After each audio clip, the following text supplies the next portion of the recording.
And so if you can find someone that's a trusted partner, that works really well. So I want to share with you something that I did which started all this off back in 1994. And in 1994, I'd been doing hypnotherapy for, a couple of months.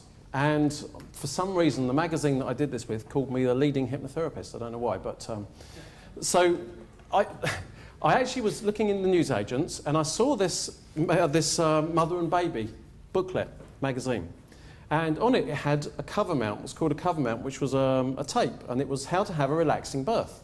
Well, I didn't want a relaxing birth myself, but I thought, I wonder why someone has actually put this on the front of the magazine. So I contacted the guy that created the tape, and I said to him, it's interesting you've put this on the front of the magazine. How much did it cost you? He said, nothing. The magazine paid for it. I said, really? I said, well, their circulation's about 100,000. So I said, so they've duplicated 100,000 of your tapes and put them on the magazine? He said, yeah. I said, well, that's good, isn't it? Because I noticed you've got all of your branding and your details all over the packaging. He said, I've got my voice all over the tape as well. So I thought I'd like to do the same thing. Now, I've been doing the hypnotherapy just for a little bit. I thought, what's a great title I could do? And so I approached a magazine called Here's Health, and we put together a tape called Let Go of Tension. And we put this program together, showed the editor said, love it, let's do it. 38,000 copies went out, and we got 1,000 orders on the back of that, come in within just a couple of weeks. Have you ever had too many orders? Can you imagine just the processing of all that? I didn't have the infrastructure at the time to set it all up, and to process 1,000 orders just so quickly was a serious challenge for me.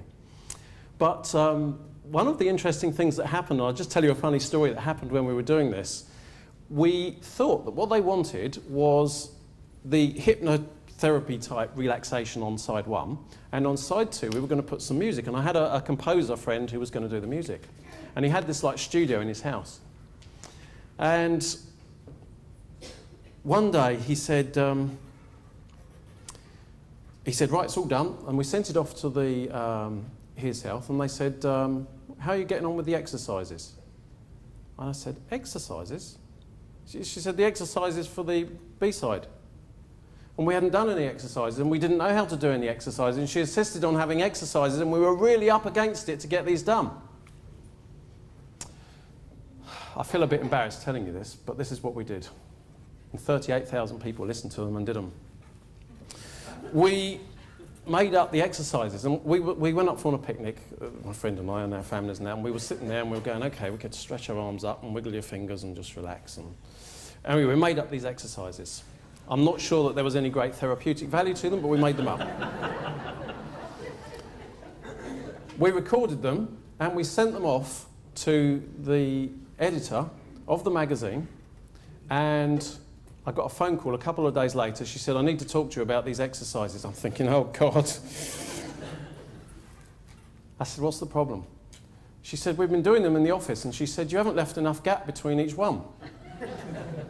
So we corrected that easily enough and added some silence into the things.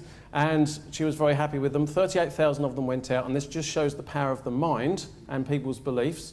Because I have, to this day, a letter that was sent to me from someone saying, and they'd obviously had to track us down to do it, they came back and they said, I'd just like to say how much having Here's Health has helped me so immeasurably, and particularly love the exercises, which I do every day. So there you go.